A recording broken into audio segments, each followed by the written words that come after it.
حضرت علی المرتضیٰ سے روایت ہے، فرمایا 7 اشخاص ایسے ہیں جب تم انہیں قبر میں دفن کر کے آتے ہو تو ان کے رخ قبلے سے پھیر دیے جاتے ہیں، اور ساتھ فرمایا فَاذْهَبُوا وَانْبُشُوا قُبُورَهُمْ فَإِن لَّمْ تَجِدُوا هَكَذَا مَا قُلْتُ لَكُمْ فَهُوَ بَاطِلٌ، کہا جاؤ جا کے قبریں اکھیڑ کے دیکھ لو، اگر ایسا نہ پاؤ جیسا میں کہہ رہا ہوں تو آ کے کہہ دینا کہ غلط کہا تھا۔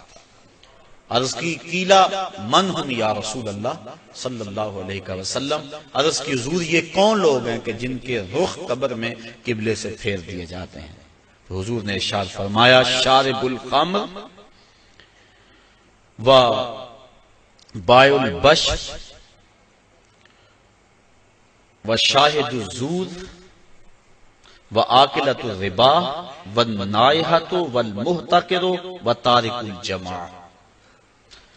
7 اشخاص گنوائے۔ پہلا شارب الخمر، شراب پینے والا۔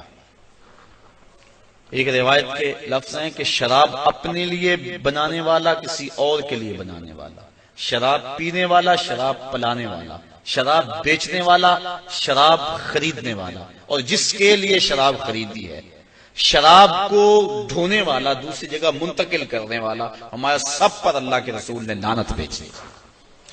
تو یہ ایسا برا فعل ہے۔ ایک روایت کے لفظ میں نے پڑھے کہ شارب الخمر کعابد الوثن، شراب پینے والا بت پوجنے والے کی طرح۔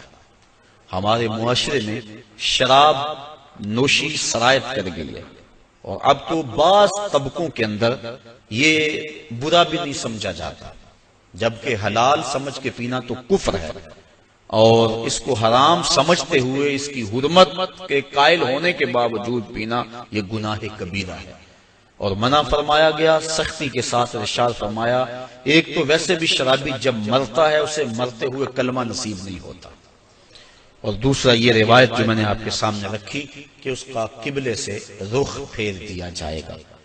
اور اب یہ بھی میڈیا پہ بیٹھ کے ہمارے روشن خیال حکمرانوں کی ایما پر لوگ کہہ رہے ہیں کہ صرف خمر حرام ہے، باقی جو چیزوں سے کشید کی گئی چیزیں ہیں وہ حرام نہیں ہے، جبکہ میرے اور آپ کے آقا و مولا صلی اللہ علیہ وآلہ وسلم نے واضح طور پہ فرمایا ہر وہ چیز جو نشہ لاتی ہے وہ شراب ہے، اور ہر شراب خمر حرام ہے۔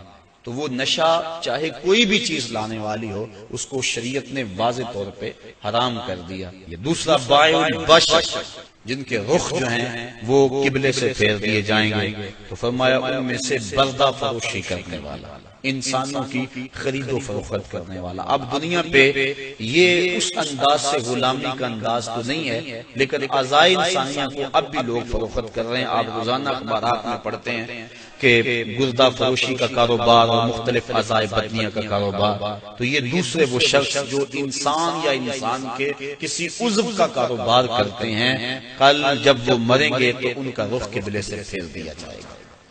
تیسرا ارشاد فرمایا وشاہد الزور، اور جھوٹی گواہی دینے والا۔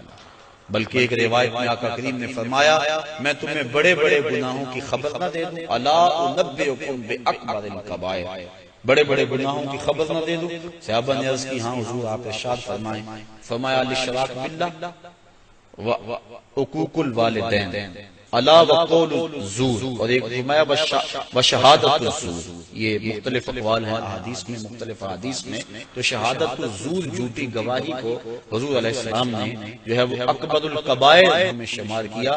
اور چوتھا فرمایا سود کھانے والے، سود لینا، سود دینا، سود لکھنا، اس کی رقم پر گواہ بننا، ان وزر میں فرمایا چاروں برابر ہیں۔ اور ایک روایت ہے صحاح کی، ارشاد فرمایا کہ سود کے گناہ کے 70 درجے ہیں، اور کم سے کم درجہ اپنی ماں سے زنا کرنا ہے۔ اب میں اور آپ دیکھیں اور اپنی زندگی کی راہ کو درست کریں۔ آگے فرمایا وَالنَّائِحَةُ، نوحہ کرنے والی عورتیں جب قبر میں جائیں گی تو ان کا رخ پھیر دیا جائے گا۔ جب کوئی شخص فوت ہو جاتا ہے تو صبر کا حکم ہے۔ آنکھوں کا غم اور دل کا غم رحمان کی طرف سے ہے، ہاتھوں کا اور زبان کا غم شیطان کی طرف سے۔ فرمایا لیس منا من ضرب الخدود وشق الجیوب ودعا بدعوی الجاہلیہ، جس نے گریباں نوچے، اپنے منہ پہ تھپڑ مارے اور جہلوں جیسی باتیں کی، فرمایا ہمارے سے اس کا کوئی تعلق نہیں ہے۔ تو دل غم زدہ ہو، آنکھوں سے روئیں، اس شریعت نے منع نہیں کیا، لیکن واویلا کرنا، کوئی کہہ رہا اللہ تجھے ترس نہ آیا، کوئی کچھ بول رہا ہے معاذ اللہ، یہ کفریہ کلمات ہیں، تو فرمایا نوحے کرنے والے کل جب مریں گے تو ارشاد فرمایا کہ وہ عورت جو نوحے کرتی ہے قبر سے اس کا رخ قبلے سے پھیر دیا جائے، والمحتکر، اور چھٹا شخص جو ذخیرہ اندوزی کرتا ہے۔ ذخیرہ اندوزی انسان کا کھانے پینے کا سامان ہے، غلہ، اور جانوروں کا جو چارہ ہے، اس میں ذخیرہ اندوزی شریعت نے منع فرمائی ہے۔ باقی جو معاملات ہیں کاروبار آپ کے، ان میں اگر کر لیں تو وہ منع نہیں۔ اور اس میں حضور نے ارشاد فرمایا جس نے 40 دن تک ذخیرہ اندوزی کی، اللہ تعالیٰ اسے 40,000 سال جہنم کی آگ میں جلائے گا۔ آخر فرمایا وَتَارِكُ الْجَمَاعَةِ، اور جو جماعت کو چھوڑنے والا ہے، نماز تو پڑھتا ہے لیکن جماعت سے نہیں پڑھتا۔ حضرت محمد بن سماعہ ایک بزرگ ہیں، امام محمد بن حسن الشیبانی کے شاگرد، اور امام محمد بن حسن الشیبانی امام اعظم کے شاگرد۔ محمد بن سماعہ کہتے ہیں 103 سال عمر پائی، کہتے ہیں 40 سال بیت گئے، جماعت کیا میری تکبیر اولیٰ بھی قضا نہ ہوئی، میری والدہ کا انتقال ہو گیا، بس مصروفیت ایسی ہوئی، صدمہ ایسا پڑا کہ میں مسجد میں آیا، سلام پھر گیا تھا، جماعت ہو چکی تھی، بڑا پریشان ہوا کہ زندگی میں کبھی کوئی تکبیر اولیٰ بھی نہیں رہی، آج جماعت بھی جاتی رہی۔ پھر میں نے سوچا ایک نماز جو جماعت سے پڑھی جائے، منفرد پڑھنے والی 25 نمازوں کے برابر ہے، ایک روایت میں 27 نمازوں کے برابر ہے، چلو میں اس نماز کو 25 بار پڑھ لیتا ہوں۔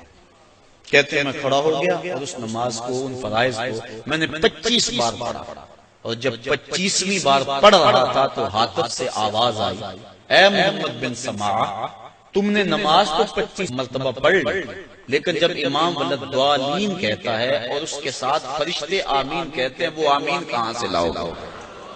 تو کہتے ہیں میں پریشان ہوا کہ میں 25 چھوڑ کے 25,000 مرتبہ بھی پڑھوں لیکن جماعت کی فضیلت نہیں پا سکتا۔ تو فرمایا وَتَارِكُ الْجَمَاعَةِ، اور جماعت کو ترک کرنے والا۔